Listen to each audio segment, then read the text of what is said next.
Today on the Daily Scoop podcast from the Scoop News Group, President Trump pulls the U.S. out of international cyber organizations, and the Quantum Initiative reauthorization gets a reboot in the Senate. It's Friday, January 9th, 2026.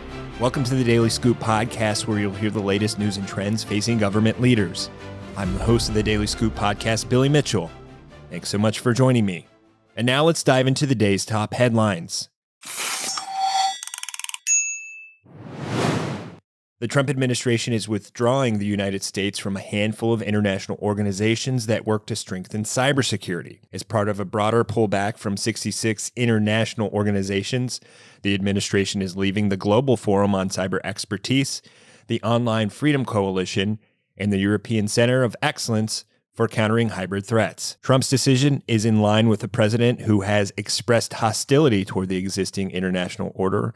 An approach critics fear creates a leadership power vacuum for U.S. adversaries to fill. Secretary of State Marco Rubio said in a statement on Thursday that, quote, the Trump administration has found these institutions to be redundant in their scope, mismanaged, unnecessary, wasteful, poorly run, captured by the interests of actors advancing their own agendas contrary to our own, or a threat to our nation's sovereignty, freedoms, and general prosperity, unquote. Rubio criticized the international organizations over DEI mandates, gender equity campaigns, and activities that constrain American sovereignty. The Global Forum on Cyber Expertise works on issues such as critical infrastructure protection, cybercrime, cyber skills, and policy and emerging technology, and its members include nations and government organizations like Interpol, but also tech companies like Hewlett-Packard, MasterCard, and Palo Alto Networks. The forum says it supports gender inclusivity, asserting that gender is a cross-cutting issue with direct relevance to achieving international peace and security. In other news, the National Quantum Initiative has another chance at reauthorization under the latest iteration of a bipartisan legislation introduced Thursday. Senators Maria Cantwell, Democrat of Washington, and Todd Young, Republican of Indiana, are again sponsoring a bill that would authorize new funding to support quantum research and development at federal science agencies after aspects of the program lapsed in September of 2023. The National Quantum Initiative Reauthorization Act would provide support for 5 more years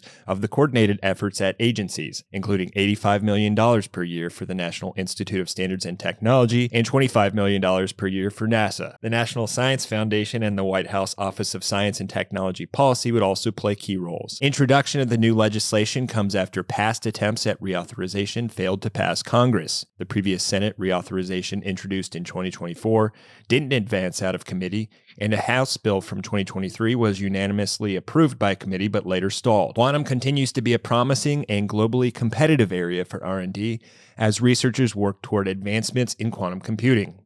Once fully realized, quantum computing poses potential for both major advancement and challenges for cybersecurity. The initial establishment of the National Quantum Initiative in 2018 was bipartisan recognition that the U.S. needed its own cross-government strategy to coordinate R&D efforts in the public and private sectors. For more news at the intersection of the federal government and technology, make sure to visit fedscoop.com. Thanks so much for tuning in to another episode of the Daily Scoop podcast, available on all podcast platforms. If you've already rated the podcast on your platform of choice, thanks so much. High ratings and good reviews of the show help more people to find it. The Daily Scoop podcast is a production of the Scoop News Group in Washington, D.C. Adam Butler and Carlin Fisher help put the show together, and the entire Scoop News Group team contributes. We'll be back tomorrow with more top headlines. Until then, I'm your host, as always, Billy Mitchell. Thanks so much for listening.